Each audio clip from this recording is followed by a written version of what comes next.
စီပဇုံဟက်တိုက်ကောင်ကျန်းကိုဝယ်ယူပြီးကိုယ့်ဘာသာကိုပေါင်းတောက်တဲ့အခါပေါ့နော်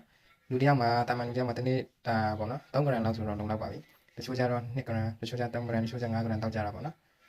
ခန္ဓာကိုယ်ရဲ့စောက်ယူမှုက3 gram လောက်ဆိုတော့လုံလောက်တာပေါ့နော်ဘယ်လိုပြော3 gram ဆိုတော့အမှန်ဆိုလုံလောက်ပါပြီတချို့ကျတော့နှစ်ကြိမ်တောက်တာပေါ့တချို့ကျတစ်နေ့တစ်ကြိမ်တောက်တယ်တောက်တာမနေ့အစာမစားမီတစ်ခါတောက်တယ်တချို့ကျတော့ညအိပ်ရောက်ဝင်အစာမစားအစာမရှိတဲ့ချိန်မှာတောက်တယ်ပေါ့နော်ကျွန်တော်အခုတောင်းမှာက3 gram လောက်ကျော်နေပြီပေါ့နော်နှစ်ယောက်စာဆိုတော့လည်းကွက်တီတော့ဖြစ်လောက်မှတင်တယ်ပိုသွားတယ်ဘာမှဖြစ်ပါဘူးပိုသွားတယ်ဆိုတာကခန္ဓာကိုယ်တော့ဘာမှဖြစ်ပါဘူးနော်ဟိုခန္ဓာကိုယ်ရဲ့စောက်ယူမှုအားက2 3 5ပေါ့အဲ့ဒါလောက်ပဲသူစောက်ယူပေးတာပေါ့နော်ကျန်တဲ့ကိုပိုသွားတဲ့ဟာကြတော့သူကတုံလိုက်လို့ဖြစ်သွားတာပေါ့ကွယ်ပတ်စံကုန်သွားတာပေါ့ကွယ်အဲ့လိုပြောတာဒီချက်သားဥမာကွယ်ဒီချက်သားဒါကတော့ချက်သားတော့မဟုတ်ဘူးနော်ချက်သားမှဆိုရင်တော့သူက3 gram တစ်နေ့3 gram တောင်းမှဆိုရင်9ရက်စာလောက်တော့တောက်လို့ရတယ်ပလင်းနဲ့တွက်မယ်ဆိုရင်တော့တော်တော်လေးတန်တာပေါ့နော်ပလင်းနဲ့ပြန်ပေါင်းထုံယူရီးယားဝင်တဲ့ပလင်းပုံစံလိုပေါ့နော်အဲ့လိုပြန်ပေါင်းပြီးတော့ပလင်းနဲ့ထည့်ပြီးတောင်းမယ်ဆိုရင်တော့ပလင်းအလုံး20ကျော်လောက်တော့ရတယ်နော်ဒါကတော့တန်တယ်လို့ဆိုပြီးတော့ကုန်ကျန်းနေရှာပြီးတော့ကိုပိုင်လောက်ပြီးကိုယ်တိုင်တောက်တာများတာပေါ့နော်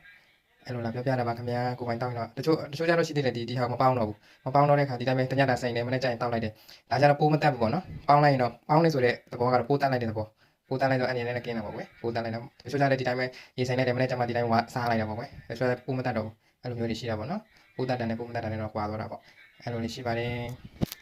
ပြီးတော့လေဒီတချို့ကျအခြေတွေကမဝယ်တောက်ချင်ဘူးနော်တချို့ကအသက်မတောက်ချင်တယ်မဟုတ်ဘူးနော်အခြေဒီဖြစ်စေမအခြေဒီဖြစ်စေလှဒီဖြစ်စေမလှဒီဖြစ်စေဒီ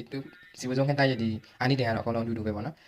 လှတာမလှတာလည်းပဲကွာသွားတာဒီဘလောက်ပဲညစ်ပတ်နေတဲ့အရာဖြစ်ပါစေရေနဲ့တခြားဆေးပြန်ပေါင်းလိုက်တော့အာနိတင်အတူတူပဲနော်